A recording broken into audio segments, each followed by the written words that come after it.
Hi everyone, my name is Elizabeth Thiels, and today I'm going to be discussing Pseudomonas aeruginosa resistance mechanisms in patients with non-cystic fibrosis bronchiectasis.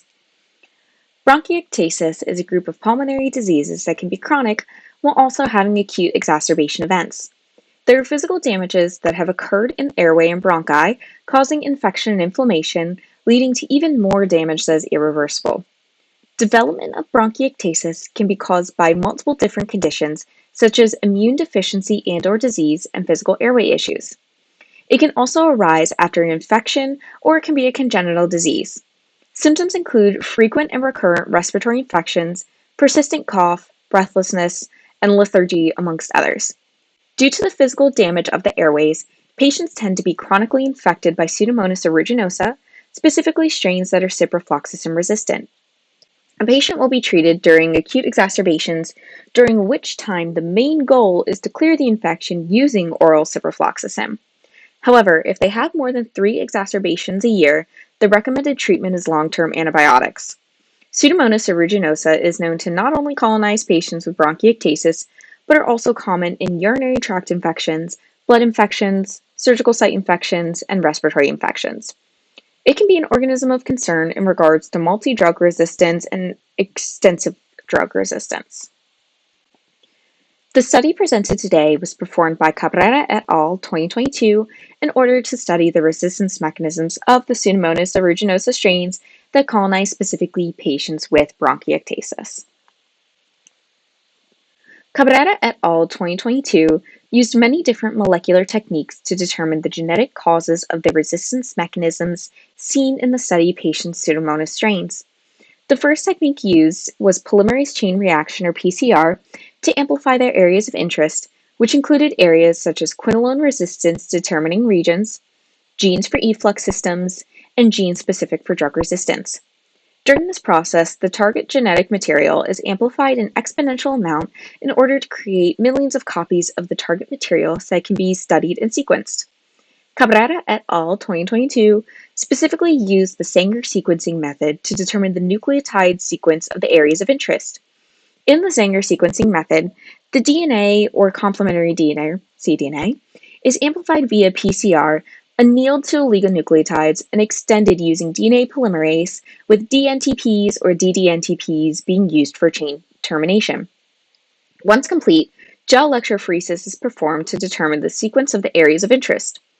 In this study, the researchers used reverse transcriptase quantitative PCR to isolate the bacterial RNA and create cDNA to be used in PCR and sequencing.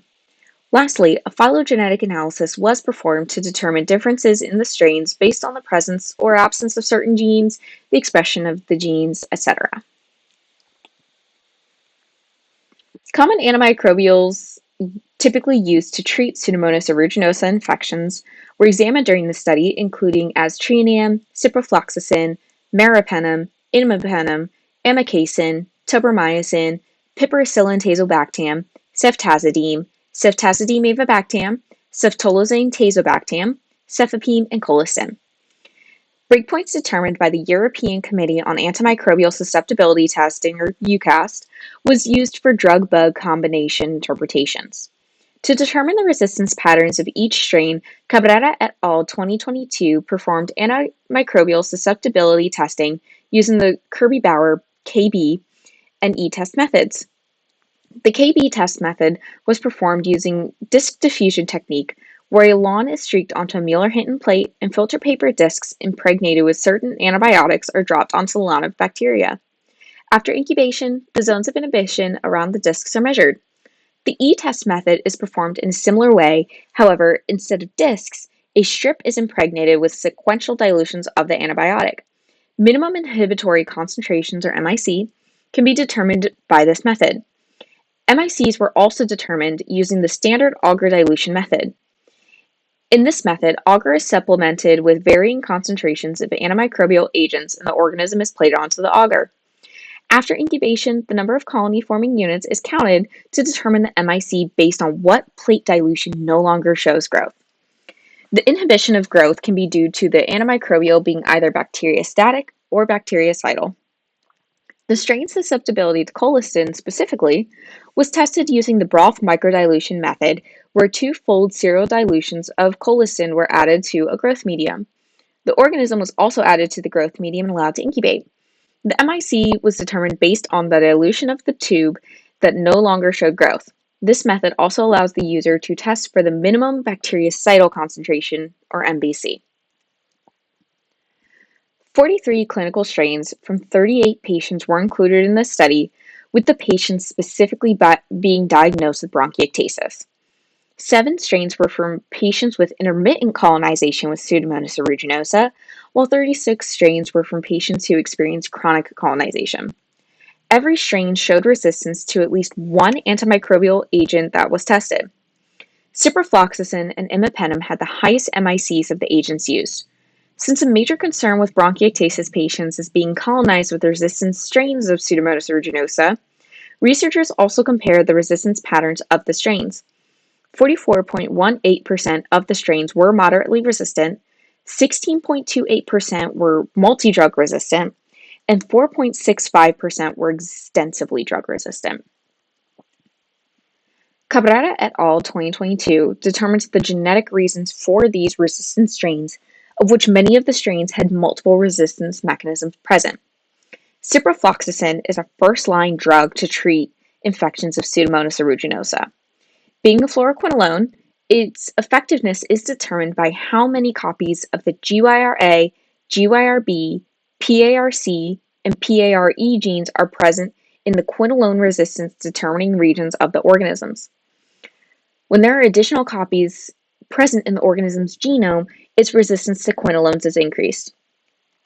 Aminoglycoside resistance was found in resistant strains due to the presence of the AAC3LA, AAC3LC, AAC6LB, and ANT2LA genes. This includes resistance to drugs such as tobramycin and amikacin. In the resistant strains, aminoglycoside modifying enzymes, or AMEs, were also noted, with the most common ones being acetyltransferases ACC3' and ACC6', with nucleotidyltransferase ANT2'I being the most frequent AME seen.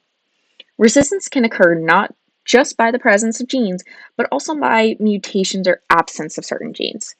For instance, resistance to carbapenem drugs such as imipenem and meropenem was determined to be caused by mutations or absence of the OPRD gene.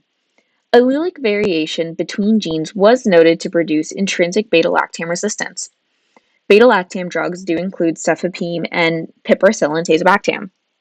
An overexpression of the MEX-AB OPRM efflux pump allows the organism to pump out drugs such as quinolones, cephalosporins, carbapenems, and aminoglycosides, leading to resistance. Lastly, a wide variety of sequence-type clones was seen, with specific clones causing specific resistance. Extensively drug-resistant strains were noted to show ST619 and ST532 clones, while multi-drug resistant strains showed ST619, ST676, ST308, ST17, ST155, ST667, and ST669 clones. Ciprofloxacin resistance was also determined in strains having specific sequence types. Piperacillin tazobactam resistant strains had ST619 and ST532. Ceftazidime resistant strains had ST619 and ST531. And lastly, colistin resistant strains had ST181. ST619 was seen in most resistant strains. As stated previously, ciprofloxacin is the first-line treatment for Pseudomonas aeruginosa infections, especially for those with diagnosed bronchiectasis. Cabrera et al. 2022 found a high prevalence of resistant strains among the 43 studied. The resistant strains with higher MICs were found to have more mutations in the quinolone resistance determining regions. Cabrera et al. 2022 found 5 different mutations in OPRD gene absence in imipenem resistant strains, as well as multifactorial resistance mechanisms in meropenem resistant strains, which is a cause for concern. Researchers also noted that there was a high incidence of resistance to antimicrobials in this study than other studies that did not include patients with diagnosed bronchiectasis. To further emphasize, the strains studied were found to have multiple resistance mechanisms at play, allowing the organisms to become multi-drug and extensively drug-resistant to different antimicrobial drug classes. Due to bronchiectasis patients being at high risk for colonization with Pseudomonas aeruginosa, there's a concern for these patients to become colonized with MDR and/or XDR strains due to having gone through multiple rounds of antibiotics in order to attempt clearing the infection. Even if the patients are compliant with their treatment, there is the risk of the organisms creating biofilms within the crevices of the damages seen within these patients, which can lead to the growth of extremely resistant strains. While MDR-XDR strains are on the rise, this decreases the amount of treatment options available.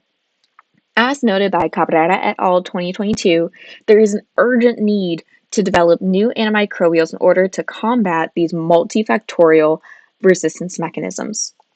Bronchiectasis patients especially are at risk for colonization with resistant Pseudomonas aeruginosa, so the lack of suitable treatment causes eradication of the infection more difficult. Patients colonized with resistant strains that are not effectively cleared by treatment are then at risk for spreading the organisms due to their symptoms, such as through their persistent cough.